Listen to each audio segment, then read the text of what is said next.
So it's Monday, the 17th of October, Colonel Frank Seeley School, and the AS Physics pupil were looking at geissler tubes at spectrums of light. Now, this is a really tricky little practical just to set up to view on my mobile phone because I'm only recording on my S4. So I've already set up the actual end of the experiment, and then I'm going to sort of reverse engineer it to show you hopefully what I've been doing. So what you're hopefully looking at just slightly to the right on the screen is a colour spectrum of light, and you can see if I move my apparatus slightly I lose the spectrum. And to those people that are doing A-level physics, you'll hopefully notice that you've actually got what we call an absorption spectrum there, and there are, instead of having a continuous spectrum of Roy G Biv, red, orange, yellow, green, blue, indigo, violet, I'm missing some specific wavelengths on the spectrum of light. Now, we hopefully know, if I now take away my spectrometer, which is just a simple grating, you can look at that on another video. If I move it out the way, I've put it on a clamp stand, we've got this really bright orange light. Now, you might know, you might not, that's a neon light, okay?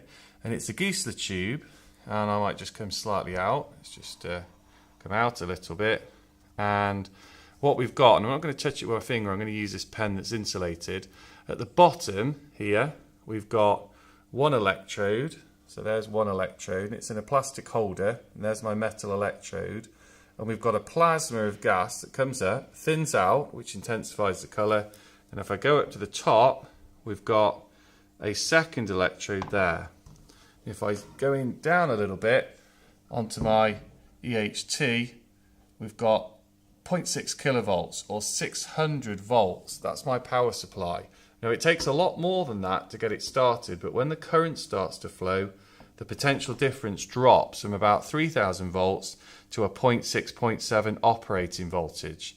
Now, what's kind of weird is if I turn it off, sometimes they actually take a while to recover. So if I turn it down a little, well, we'll go up a little bit.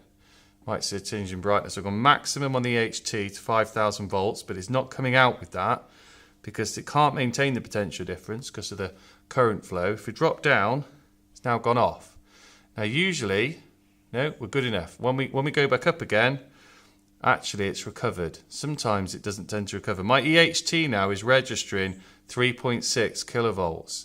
And surprisingly, as I go up from that, it's dropped to 0.7 as the current starts to flow, which is a really good one to think about for potential difference. And like we said, I can actually probably take this out now that we've had a look at it. What we've actually got is, although we've got this yellowy light here flowing, when I use this spectrometer, which is effectively, I'll try and catch the light there, you can see there's a little scale which has a little bit of light. The light goes in this slit, and then there's a viewing area here with a lens. And so I might be able to catch it. See there, I can catch it, but I have to get it just right.